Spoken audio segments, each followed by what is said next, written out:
Hello everyone, my name is Veronica from Punkfish Diving and Punkfish Academy. We are in the middle of our Nitrox course, SSI Enriched Air Nitrox, some complementary videos just to help you to gain a little bit of a better understanding about diving with Nitrox and in this moment about the risks of diving with Nitrox. We did talk already about oxygen toxicity, and today we want to treat this second form of oxygen toxicity, which is the pulmonary toxicity. This is something that is honestly not very important for us. So if you're just watching this because you want to have the 5 important points that you really have to remember when diving with Nitrox, you can skip this video. Honestly, you can. There's no problem, but maybe you're one of those who just want to have a little bit of extra knowledge. And here we go. When we breathe a higher percentage of oxygen, so a higher partial pressure of oxygen under the normal for a longer time, we can suffer damages in our lung function. Longer time means we talk about hours and days of exposure. This is called the Lorrain Smith Effect. And it is guessed that the mechanism, how this works, or the damage that is caused by oxygen has a lot to do with this reactive oxygen species, with these small parts of oxygen that are in our body and that are not inside the hemoglobin where we usually transport our oxygen, but are just flipping around and want to react with whatever comes into their way, and that they cause these problems. So there is a measurable restriction in the lung function after longer exposures to a higher PO2, and this is called the pulmonary toxicity. We have here a graph about the different oxygen toxicities, and this might surprise you a little bit because what we can see here is the oxygen pressure 1, 2, 3 up to 4 bars, and the hours of exposure.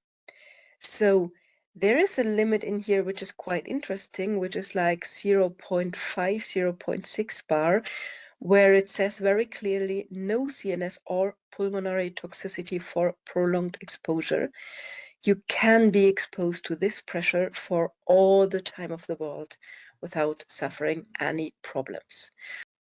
For sure, the limits displayed here are meant on dry land, so not when people are diving, and it does not mean there is no risk at all if you are under these limits. We set our limits a lot before we reach these limits because we know that an oxygen toxicity hit underwater would kill us. So we don't refer to these limits, but what's very good to see here is that it's always the CNS toxicity that hits first. And just on exposures over very, very long hours, in some moment, the pulmonary toxicity might be the more important point.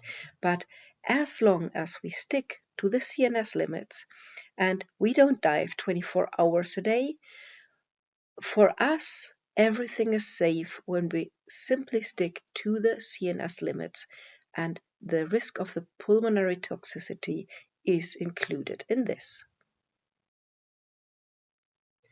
You will usually find in any Nitrox course a little bit of information about the units that are used to measure the risk or the possible exposure to higher percentages of oxygen over a longer time, the oxygen toxicity units or OTUs. This is a measurement which is quite important in hyperbaric chambers, and it is important in saturation diving, and it can be interesting in really long technical diving, But as we will see in a moment, for us in recreational diving, it's nice to see, but you can forget them directly because they are always equal or more than the CNS clock. So as long as you stick to the CNS clock, you can forget OTUs. But what are they? One OTU is 1 minute of exposure to 100% oxygen at sea level at normal ambient pressure. And if your partial pressure of oxygen is a little bit higher, you get a little bit more OTUs, and if it's a little bit lower, it's a little bit less. You can come to an exposure of up to 850 OTUs per day, or 300 if it's not only one day but several days in a row. Let's just have a look and compare with the table that we use for our CNS limits. And what we can see here is when we have exposures to a PO2, I just chose some of them of 0.8, 1, 1.4, and even 1.6. We have this CNS limits, and then we have the OTUs that are connected to these pressures. And what we find here is how much time do we have until we reach the 300 OTUs that we can use over decades every day, and how much would we have to get the 850 OTUs, which we could use in one day. And we can see here very clearly that the CNS limits are really nicely connected to the 300 OTUs limit. So we always reach our CNS limits first. In summary, for us in normal recreational scuba diving, we can just forget pulmonary toxicity. We can start to think about this again when we do very long rebreather dives, when we do very long technical dives with oxygen decompression and with a long time of oxygen decompression. In this moment, we might rethink our exposure to oxygen, and we will take into account some other factors than what we need to know for just diving with normal nitrox. So forget about pulmonary toxicity.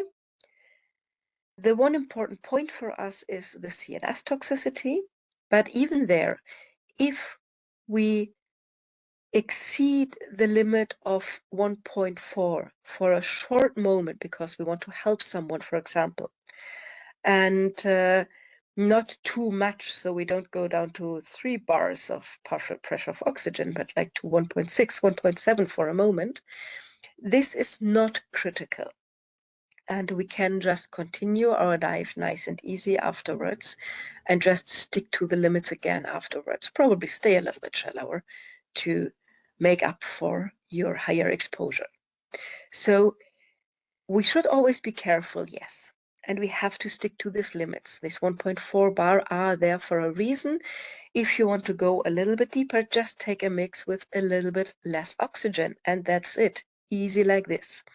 But the real danger is not in exceeding the limits a little bit, because the limits are made in a very, very safe way.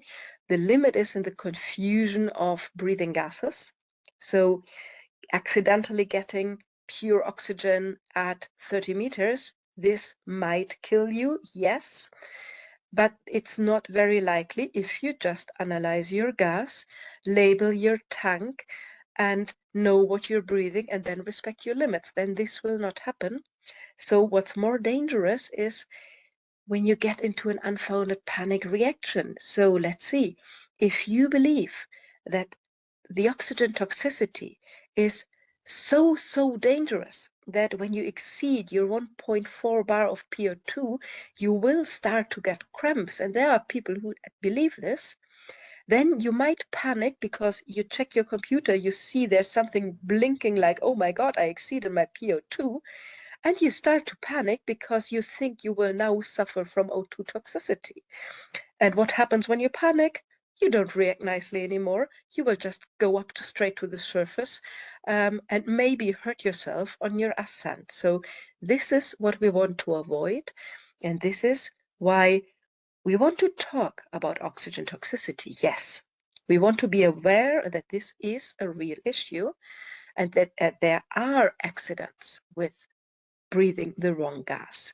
But there are no accident with nitrox divers sticking to their limits and still suffering from oxygen toxicity. And there are no accidents with nitrox divers exceeding the limits a little bit by accident for a short moment. The accidents happen to people who confuse gases and to people who regularly exceed limits because they think they know it better.